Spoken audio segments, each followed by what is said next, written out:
പാലക്കാട് പന്നിയങ്കര ടോളിന് സമീപം 2 ദിവസമായി നിർത്തിയിട്ടിരുന്ന ആശുപത്രി മാലിന്യ വണ്ടി നീക്കി 24 വാർത്തയെ തുടർന്ന് തരൂർ എം.എൽ.എ. പി സുമോദ് സ്ഥലത്തെത്തി. ലോറിയുടമയ്ക്കെതിരെ നടപടിയെടുക്കുമെന്ന് ആരോഗ്യവകുപ്പ് വ്യക്തമാക്കി. അല്ല, ഇതിപ്പോൾ 2 ദിവസമായി ഇവിടെ കിടക്കുന്നു. ഒരു സ്ത്രീ ദേഹാസ്വസ്ഥത തുടർന്ന് ഇപ്പോൾ ഹോസ്പിറ്റലിൽ ചികിത്സയിലാണ്. വളരെ അടിയന്തരമായി ഇത് എടുത്തുകൊണ്ടുപോകാൻ വേണ്ടി ഇമേജിൻ്റെ ആളുകൾക്ക് നിർദ്ദേശം കൊടുത്തിട്ടുണ്ട്. ബന്ധപ്പെട്ട പോലീസ് ഉൾപ്പെടെ വിവരം അറിയിച്ചിട്ടുണ്ട്. എടുത്തുകൊണ്ടേയില്ല എങ്കിൽ ഇന്ന് രാത്രി 8 മണിയോടുകൂടി ഇത് ക്രെയിൻ ഉപയോഗിച്ച് ഇത് ഇവിടുന്ന് കെട്ടിവലിച്ച് കൊണ്ടുപോകും.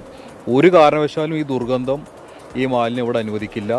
ഒന്ന്, കേരള സംസ്ഥാനം മാലിന്യവിമുക്ത കേരളം എന്ന മുദ്രാവാക്യം ഉയർത്തി ചെറിയ മാലിന്യം വലിച്ചെറിഞ്ഞാൽ പോലും വലിയ പിഴ ഈടാക്കുന്ന സാഹചര്യത്തിൽ അങ്ങേയറ്റത്തെ നിരുത്തരവാദ സമീപനമാണ് ഇമേജ് എന്ന കമ്പനിയുടെ ഭാഗത്തുണ്ടായുള്ളത്. വിവരങ്ങളുമായി ശ്രീജിത്ത് ശ്രീകുമാറിനാണ് പാലക്കാട് നിന്ന് ചെയ്യുന്നത്. ശ്രീജിത്ത്, 4 മണിയോടെ ശ്രീജിത്ത് റിപ്പോർട്ട് ചെയ്ത ഒരു വാർത്ത, അതിൽ അതിവേഗ നടപടി ഉണ്ടായിരിക്കുന്നു. വിവരങ്ങൾ. നമ്മളെ വാർത്ത റിപ്പോർട്ട് ചെയ്യുന്ന സമയത്ത് ആരും തന്നെ ഉണ്ടായിരുന്നില്ല.